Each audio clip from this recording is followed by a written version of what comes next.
The last confirmed sighting of John Dillon was on November 18, 1973, at the Peterson Lumber Mill on Prince of Wales Island, Alaska. Dillon, a 32-year-old timber worker, was last seen carrying a freshly cut log, a task he'd performed hundreds of times before. Witnesses reported hearing a tremendous, guttural roar, unlike anything they'd ever encountered, followed by a brief, chaotic struggle near the mill's logging yard. Dillon's truck was found abandoned, keys still in the ignition, and his personal belongings untouched, creating an immediate sense of dread. The official investigation concluded that Dillon likely fell into the icy waters of the island's numerous rivers and drowned, a tragic accident. However, the details surrounding the roar and the reported struggle have fueled decades of speculation and fear. If you want to know what really happened, subscribe now. We uncover the cases they tried to bury. Prince of Wales Island, a remote and rugged wilderness located in the southeast panhandle of Alaska, has long been associated with local legends of a massive, intelligent primate, a creature the Tlingit people call Taxignax or the Big Man. These stories, passed down through generations, describe a powerful, hairless being dwelling in the dense forests, capable of incredible feats of strength and possessing a deep connection to the land.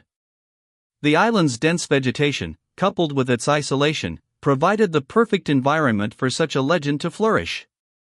The Peterson Lumber Mill, established in 1968, was a significant operation, employing a large workforce, many of whom came from diverse backgrounds, including some with prior experience in the Pacific Northwest's wilderness. The Peterson Lumber Mill's foreman, Harold Jenkins, was one of the first to report hearing the roar. Jenkins, a seasoned logger with 20 years of experience in the Alaskan wilderness, described the sound as earth-shattering, claiming it vibrated through his bones. He testified that Dillon was carrying a particularly large log, one that was unusually heavy, and that the struggle occurred near a ravine known as Devil's Gulch, a location notorious for its treacherous terrain. Jenkins' testimony was immediately met with skepticism by the mill's owner, Robert Thompson, who dismissed the incident as a tragic accident and urged employees to avoid discussing the supernatural aspects of the case.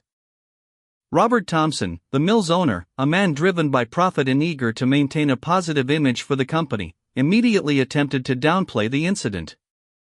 He insisted that Dillon was a reliable worker and that the circumstances were simply unfortunate. Thompson reportedly pressured Jenkins to alter his testimony, suggesting that Dillon had become disoriented and fallen into the ravine, a claim that Jenkins vehemently denied.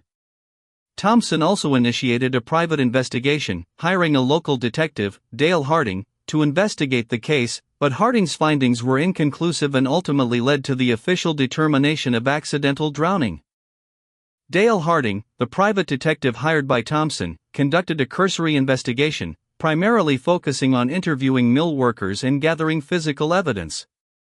Harding's report, however, was remarkably brief and lacked the detail one would expect from a thorough investigation. Notably, Harding failed to conduct a comprehensive search of Devil's Gulch, the location where Jenkins claimed the struggle occurred. He also didn't question Thompson's involvement in attempting to influence the investigation, a significant oversight that fueled suspicions of a cover-up. The official search for Dillon's body yielded no results. Despite utilizing helicopters, boats, and ground teams, the island's dense forests and treacherous waterways thwarted all efforts. The search was officially suspended after 6 weeks, leaving Dillon's fate shrouded in mystery and intensifying speculation about foul play. The lack of a body, combined with the eyewitness accounts of a struggle and a strange roar, created a deeply unsettling picture.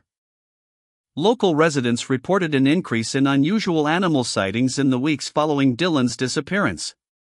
Reports of large footprints in the mud near Devil's Gulch, coupled with accounts of strange vocalizations echoing through the forest, added another layer of intrigue to the case.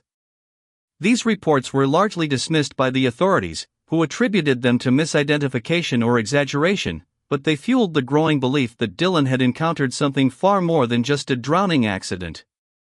Thompson, facing mounting pressure from the community and persistent rumors, attempted to publicly shift the blame for Dillon's disappearance onto the wilderness itself, claiming that Dillon had become lost and succumbed to the elements.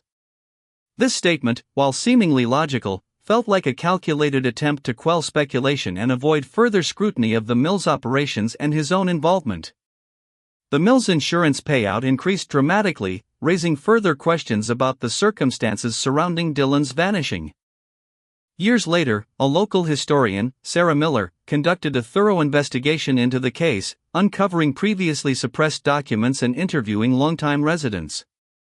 Miller's research revealed that Thompson had been secretly diverting funds from the mill's operations, and that Dillon may have stumbled upon evidence of these illegal activities, leading to his disappearance.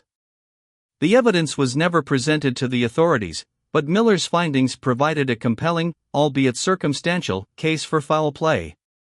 To this day, the disappearance of Harold Dillon remains one of Alaska's most enduring mysteries. The lack of a body, the conflicting accounts, and the apparent cover-up surrounding the case have fueled countless theories, ranging from accidental death to a deliberate act of murder.